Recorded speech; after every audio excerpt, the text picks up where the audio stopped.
जय श्री राम। मैं आचार्य उमेश मिश्रा।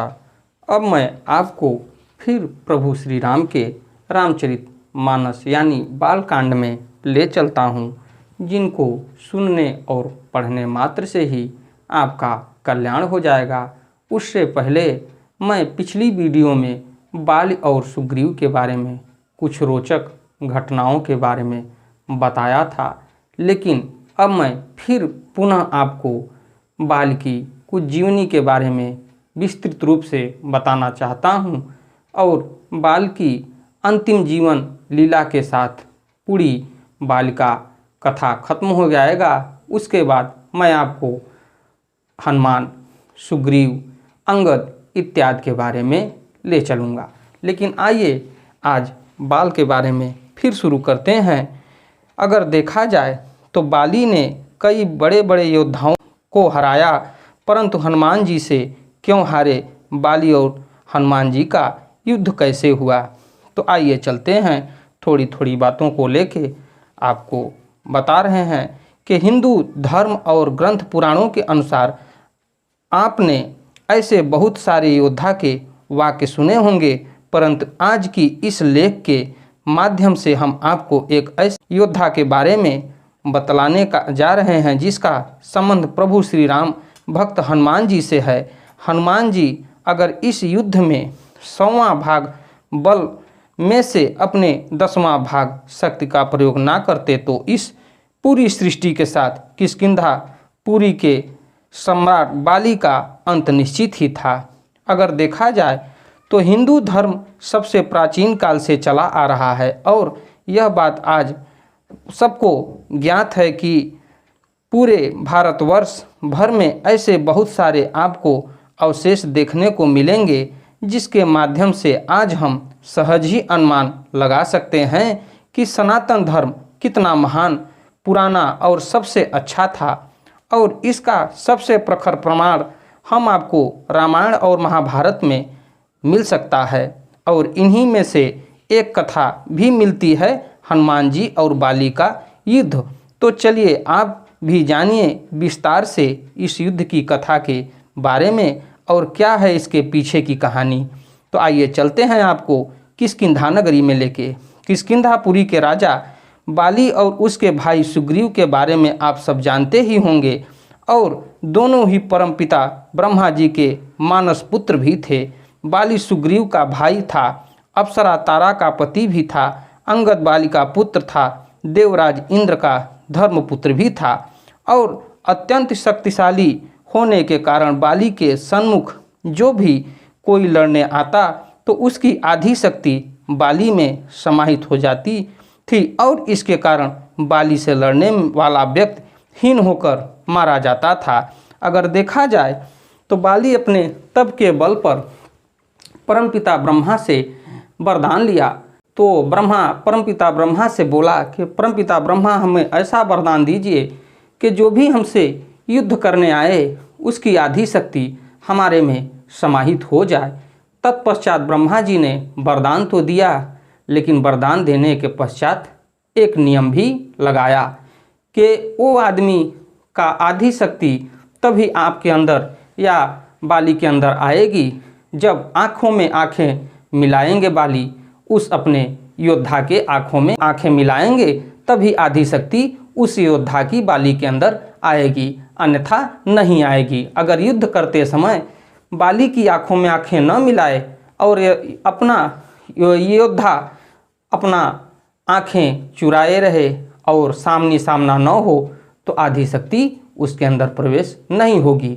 तो आइए देखा जाए, प्राचीन रामायण कथा के अनुसार बाली के धर्मपिता देवराज इंद्र के माध्यम से बाली को एक अत्यंत स्वर्ण हार की प्राप्ति हुई थी और इसी कारणवश बाली अत्यंत शक्तिशाली होने के साथ ही हर एक युद्ध में अजय होता था।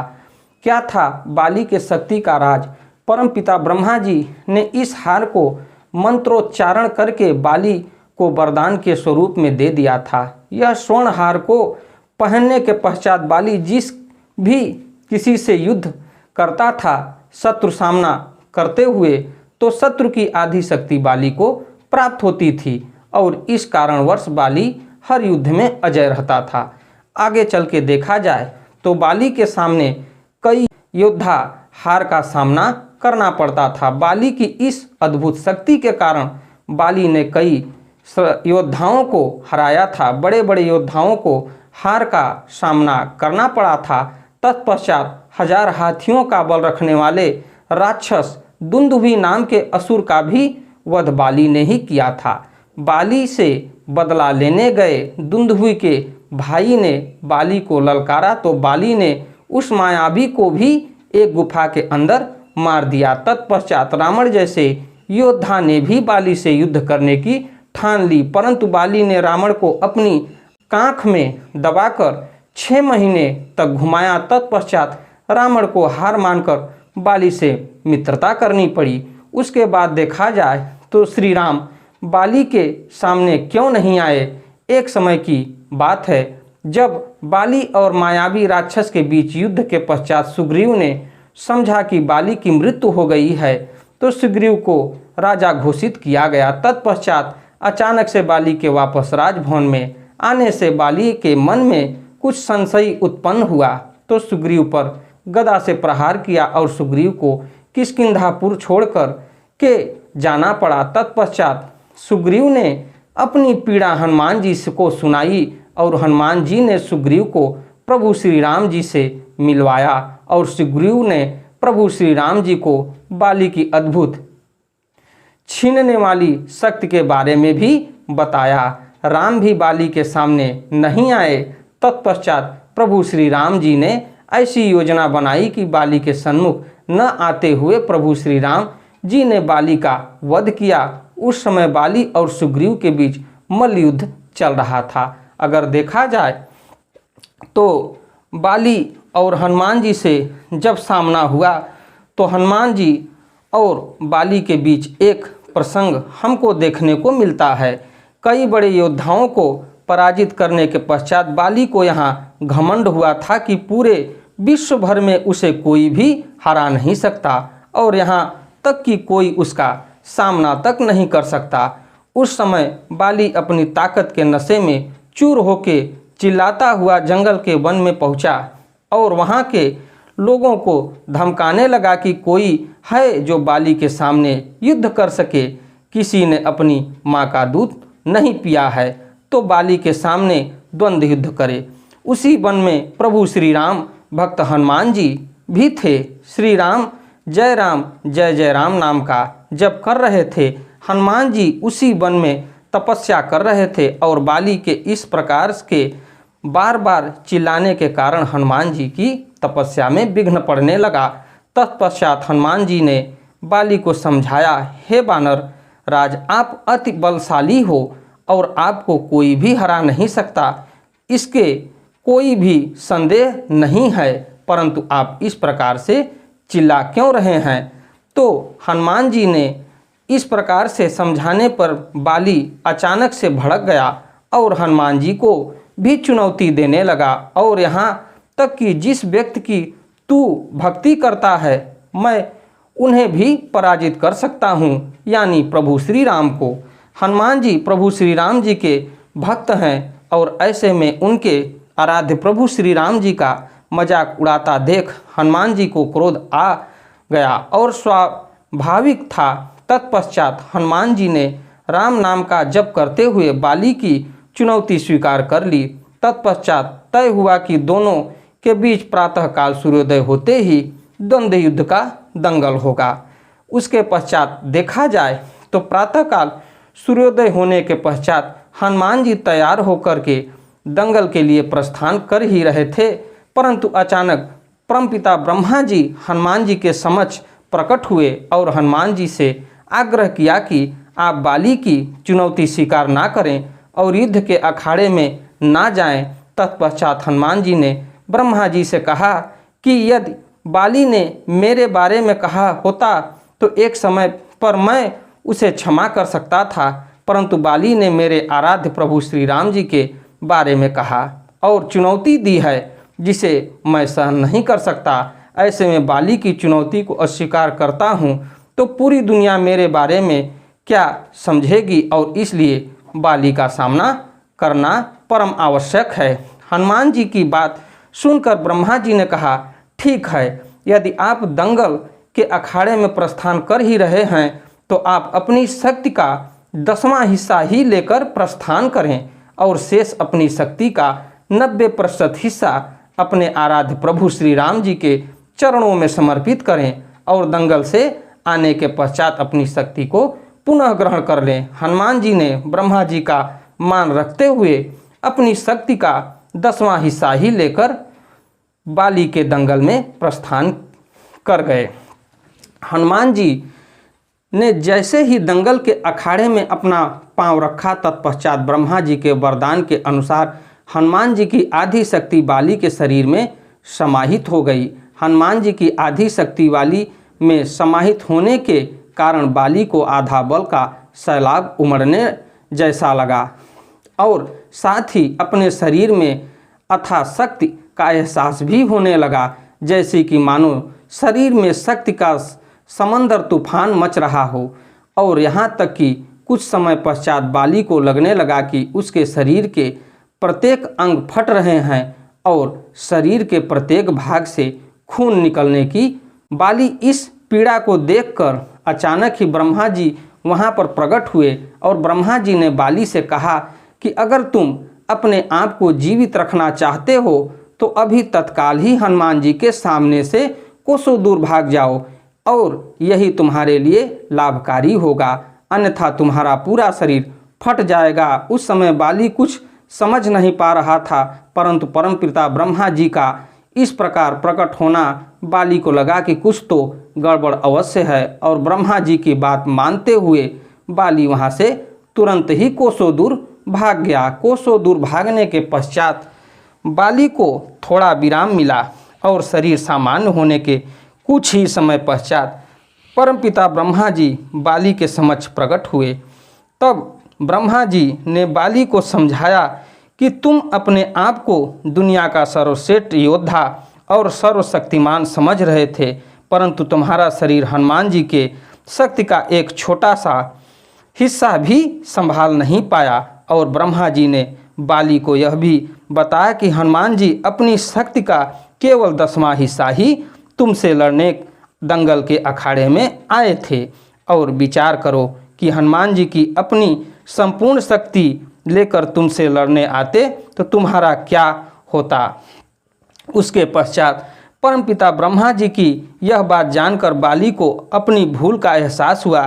तत्पश्चात बाली ने हनुमान जी को दंडवत प्रणाम किया और बोले कि हनुमान जी, आप में अथाह बल होते हुए भी हनुमान जी की आप शांत स्वभाव वाले और दिन रात श्री राम का भजन गाने के साथ साथ राम नाम का जप भी करते हैं, परंतु एक मैं हूँ जो आपकी एक बाल के बराबर भी नहीं हूँ और आपको ललकारने की भूल कर रहा था और आपको जाने अनजाने में क्या क्या कह गया, मुझे क्षमा करें प्रभु श्री राम भक्त हनुमान जी। ये थी बाली की कहानी।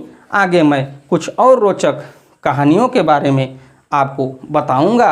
अब मैं आपको ले चलता हूँ प्रभु श्री राम के बालकांड यानी रामचरितमानस में। और इससे पहले माँ सरस्वती और विघ्नेश्वराय वरदाय भगवान गणेश के चरणों में शीश नवाते हुए मैं प्रार्थना करूंगा कि हमारे मांगलिक कार्यक्रमों को जहाँ भी हो रहा हो या इस कलयुग में हरि नाम का कीर्तन जहाँ भी हो रहा हो उसे संपन्न करते हुए मंगल प्रेरणा बरसाते रहें और सारे मंगल सिद्ध करते रहें। तो आइए हम ले चलते हैं आपको प्रभु श्री राम के रामचरित मानस यानी बालकांड में। ओम श्री जानकी वल्लभो विजयते। नित्य नव चरण उपज अनुरागा, बिसर देह तापस मनु लागा। संबत सहस मूल फल खाए, सागु खाए सत बरस गवाए। स्वामी के चरणों में नित्य नया अनुराग उत्पन्न होने लगा और तप में ऐसा मन लगा कि शरीर की सारी सुध बिसर गई। 1000 वर्ष तक उन्होंने मूल और फल खाए, फिर 100 वर्ष साग खाकर बिताए। कछु दिन भोजन बारी बतासा, किए कठिन कछु दीन उपवासा। बेल पाति मही परई सुखाई, तीन सहस संबत सोई खाई। कुछ दिन जल और वायु का भोजन किया और फिर कुछ दिन कठोर उपवास किए। जो बेलपत्र सूख कर पृथ्वी पर गिरते थे 3000 वर्ष तक उन्हीं को खाया। पुण्य परिहरे सुखान उपरना, उमहि नाम तब भयो अपर्णा। देख उमहि तप खीन शरीरा, ब्रह्म गिरा भय गगन गभीरा। फिर सूखे पर्ण पत्ते भी छोड़ दिए, तब पार्वती का नाम अपर्णा हुआ। तप से उमा का शरीर क्षीण देखकर आकाश से गंभीर ब्रह्मवाणी हुई। भयो मनोरथ सुफल तब, सुन गिरिराज कुमारी। परिहर दुसह कलेश सब, अब मिली हैं त्रिपुरारी। हे पर्वतराज की कुमारी, सुन तेरा मनोरथ सफल हुआ। तू अब सारे असध्य क्लेशों को, कठिन तप को त्याग दे। अब तुझे शिव जी मिलेंगे। अस तप कहाँ काहूँ न कीन्ह भवानी, भय अनेक धीर मुनि ज्ञानी। अब उरधरं ब्रह्म बरबानी, सत्य सदा संतत सुचि जानी। हे भवानी, धीर मुनि और ज्ञानी बहुत हुए हैं, पर ऐसा कठोर तप किसने नहीं किया। अब तू इस श्रेष्ठ ब्रह्मा की वाणी को सदा सत्य और निरंतर पवित्र जानकर अपने हृदय में धारण कर। आवै पिता बोलावन जब ही, हठ परिहरि घर जाय हूँ तब ही। मिलहि तुम्हें जब सप्त ऋषि सा, जाने हूँ तब प्रमाण बागीसा। जब तेरे पिता बुलाने को आवें तब हठ छोड़कर घर चली जाना, और जब तुम्हें सप्तऋषि मिलें तब इस वाणी को ठीक समझना। सुनत गिरा विधि गगन बखानी, पुलक गात गिरजा हर्षानी। उमा चरित सुंदर मैं गावा, सुनौ शंभु कर चरित सुहावा। इस प्रकार आकाश से कही हुई ब्रह्मा की वाणी को सुनते ही पार्वती जी प्रसन्न हो गई और हर्ष के मारे उनका शरीर पुलकित हो गया। यज्ञवल्क्य जी भरद्वाज जी से बोले कि मैंने पार्वती का सुंदर चरित्र सुनाया, अब शिव जी का सुहावना चरित्र सुनो। जब ते सती जाय तनु त्यागा, तब ते शिव मन भयो विरागा। जपहि सदा रघुनायक नामा, जहाँ तहाँ सुनहि राम गुण ग्रामा। जब से सती ने जाकर शरीर त्याग किया, तब से शिव जी के मन में वैराग्य हो गया। वे सदा श्री रघुनाथ जी का नाम जपने लगे और जहाँ तहाँ श्री रामचंद्र जी के गुणों की कथाएं सुनने लगे। चिदानंद सुख धाम शिव, विगत मोह मद काम। विचरहि महि धरि हृदय हरि, सकल लोक अभिराम। चिदानंद सुख के धाम मोह मद और काम से रहित शिव जी की संपूर्ण लोकों को आनंद देने वाले भगवान श्री हरि श्री रामचंद्र जी को हृदय में धारण कर भगवान के ध्यान में मस्त हुए पृथ्वी पर विचरने लगे। कतहु मुनिन उपदेश ही ज्ञाना, कतहु राम गुण करहि बखाना। यद्यपि अकाम तदपि भगवाना, भगत विरह दुख दुखित सुजाना। वे कहीं मुनियों को ज्ञान का उपदेश करते और कहीं श्री रामचंद्र जी के गुणों का वर्णन करते। यद्यपि सुजान शिव जी निष्काम हैं, तो भी वे भगवान अपने भक्त सती के वियोग के दुख से दुखी हैं। यही विधि गायो कालु बहुबीती, नीति नय होई राम पद प्रीति। नेम प्रेम शंकर कर देखा, अविचल हृदय भगत कै रेखा। इस प्रकार बहुत समय बीत गया। श्री रामचंद्र जी के चरणों में नित नई प्रीति हो रही है। शिव जी के कठोर नियम, अनन्य प्रेम और उनके हृदय में भक्त की अटल टेक को जब श्री रामचंद्र जी ने देखा, प्रगटे राम कृतज्ञ कृपाला। रूपशील निधि तेज विशाला, बहु प्रकार शंकर रही सराहा। तुम बिनु अस व्रत को निर्वाहा। तब कृतज्ञ उपकार मानने वाले कृपालु रूप और शील के भंडार महान तेज पुंज भगवान श्री रामचंद्र जी प्रकट हुए। उन्होंने बहुत तरह से शिव जी की सराहना की और कहा कि आपके बिना ऐसा कठिन व्रत कौन निभा सकता है। बहुविधि राम शिव ही समुझावा, पार्वती कर जन्म जन्म सुनावा, अति पुनीत गिरजा कय करनी, बिस्तर सहित कृपा निधि बरनी। श्री रामचंद्र जी ने बहुत प्रकार से शिव जी को समझाया और पार्वती जी का जन्म सुनाया। कृपा निधान श्री रामचंद्र जी ने विस्तार पूर्वक पार्वती जी की अत्यंत पवित्र करनी का वर्णन किया। इसी के साथ मैं अपनी वाणी को विराम देता हूँ और भगवान प्रभु श्री राम से प्रार्थना करूँगा कि आप और संसार में जितने प्राणी हैं और जितने प्रभु श्री राम का हरि कीर्तन करने वाले हैं उनका कल्याण हो। और हमारी वीडियो आपको अच्छी लगे तो हमारी वीडियो को लाइक करिए, शेयर करिए, चैनल को सब्सक्राइब करिए। प्रभु श्री राम की कृपा आप पर बनी रहे।